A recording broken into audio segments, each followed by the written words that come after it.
ચૂંટણીમાં ઉભો રહ્યો છું. મને વોટ આપજો. જો હું જીતી ગયો તો બગીચામાં નવા વૃક્ષો વાવીશ, પાણીનો બગાડ નહીં થાય એવું ધ્યાન રાખીશ, ગંદકી નહીં થવા દઉં. પછી મધ્યા ભોજનમાં બાળકો સરખી રીતે બેસે એવું ધ્યાન રાખીશ. ધરોડી પ્રાથમિક શાળામાં બાળ સાંસદ તરીકે ઊભી રહી છું, એક ઉમેદવાર તરીકે ઊભી રહી છું. જો તમે મને વોટ આપશો, વિજેતા બનાવશો તો હું બાળ બગીચાઓ સાફ કરાવીશ.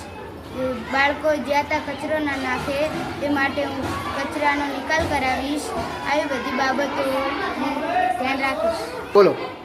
બાળ સાંસદમાં ચૂંટણીમાં હું ઊભી છું. જો મને વોટ આપશે તો હું શાળાને સ્વસ્થ રાખીશ, રૂમો સાફ રાખીશ, ગંદકી નહીં થવા દઉં, બગીચામાં વૃક્ષો અથવા ફૂલો વાવીશ, પાણીનો બગાડ નહીં થવા દઉં. જય ભારત. બોલો. હું બાળ સાંસદની ચૂંટણીમાં ઉમેદવાર તરીકે ઊભી છું.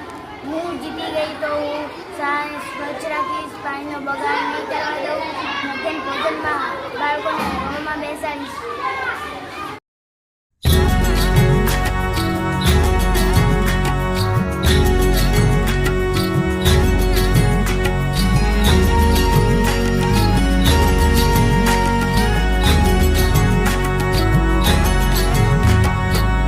लोकतंत्र की पहली ताकत है हमारा मतदान।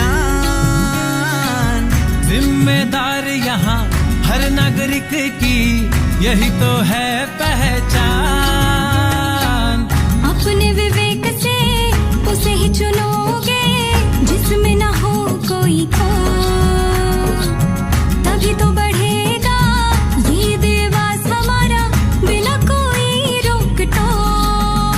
जब निकलोगे और दोगे अपना वोट, जब निकलोगे और दोगे अपना वोट, जब निकलोगे और दोगे अपना वोट, जब निकलोगे और दोगे अपना वोट।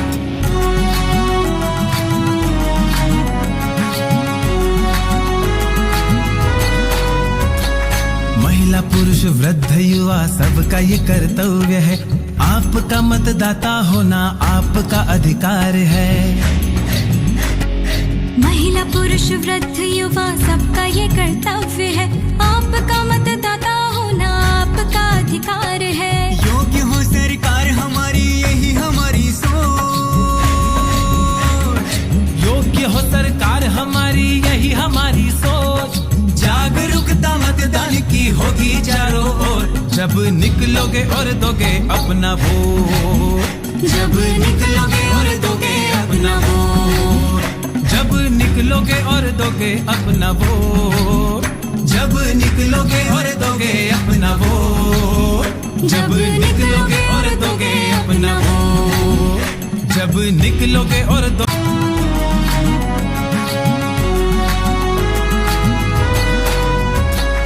महिला पुरुष वृद्ध युवा सबका ये कर्तव्य है, आपका मतदाता होना आपका अधिकार है।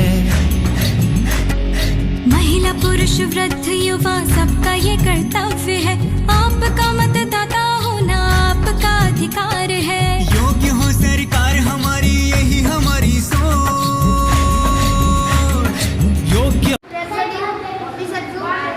હવે બાળ સંસદની ચૂંટણી હવે ક્લોઝ કરું છું, પૂર્ણ કરું છું. એટલે બધા ઉમેદવારને એક વાર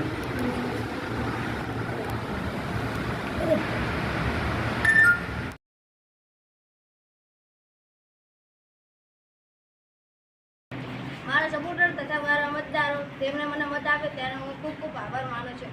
આભાર.